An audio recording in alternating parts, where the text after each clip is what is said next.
ಎಂಥ ಸಮಸ್ಯೆಗೆ ಯಾವ ಎಣ್ಣೆ ಹೊಕ್ಕಳಿಗೆ ಹಾಕಬೇಕು ಅಂತ ನಮಗೆ ತಿಳಿದಿರಬೇಕು. ಟೀ ಟ್ರೀ ಆಯಿಲ್ ಇದು ಆಂಟಿಸೆಪ್ಟಿಕ್ ಮತ್ತು ಆಂಟಿ ಮೈಕ್ರೋಬಿಯಲ್ ಗುಣ ಹೊಂದಿರೋದ್ರಿಂದ ಮೊಡವೆಗಳು ಕಡಿಮೆ ಆಗುತ್ತವೆ, ಗಾಯಗಳು ಬೇಗ ವಾಸಿಯಾಗುತ್ತವೆ. ಸಾಸಿವೆ ಮತ್ತು ಎಳ್ಳೆಣ್ಣೆ ಈ ಎರಡೂ ಎಣ್ಣೆಗಳನ್ನ ಮಿಕ್ಸ್ ಮಾಡಿ ಹಚ್ಚೋದ್ರಿಂದ ವಾಂತಿ, ಅಜೀರ್ಣ ಸಮಸ್ಯೆ, ಹೊಟ್ಟೆ ನೋವು ಇಂಥ ಸಮಸ್ಯೆಗಳು ಕಡಿಮೆ ಆಗುತ್ತವೆ. ಅವೆಕಾಡೋ ಆಯಿಲ್ ಇದರಲ್ಲಿ ಫೈಟೋ ಹಾರ್ಮೋನ್ಗಳಿರೋದ್ರಿಂದ ಹಾರ್ಮೋನ್ಗಳನ್ನು ಇದು ಬ್ಯಾಲೆನ್ಸ್ ಮಾಡುತ್ತೆ. ಮೆನೋಪಾಸ್ ಸಮಯದಲ್ಲಿ ಇದು ತುಂಬಾನೇ ಉಪಯುಕ್ತವಾಗಿರ್ತಕ್ಕಂಥ ಎಣ್ಣೆ.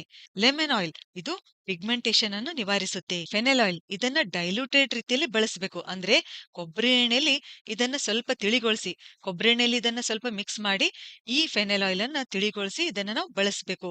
ಹೀಗೆ ಬಳಸಿದಾಗ ಏನಾಗುತ್ತೆ, ಇದು ಗ್ಯಾಸ್ ಮತ್ತು ಬ್ಲೋಟಿಂಗ್ ಅನ್ನ ಕಡಿಮೆ ಮಾಡುತ್ತೆ. ಇನ್ನು ರೋಸ್ ಆಯಿಲ್ ಇದು ಕೂಡ ಡೈಲ್ಯೂಟೆಡ್ ರೀತಿಯಲ್ಲಿ ಬಳಸಬೇಕು. ಅಂದ್ರೆ ಕೊಬ್ಬರಿ ಎಣ್ಣೆಯಲ್ಲಿ ಸ್ವಲ್ಪ ಮಿಕ್ಸ್ ಮಾಡಿ ಬಳಸಬೇಕು. ಇದನ್ನ ಬಳಸಿದಾಗ ಹಾರ್ಮೋನ್ಗಳನ್ನು ಇದು ಸಮತೋಲನದಲ್ಲಿಡುತ್ತೆ.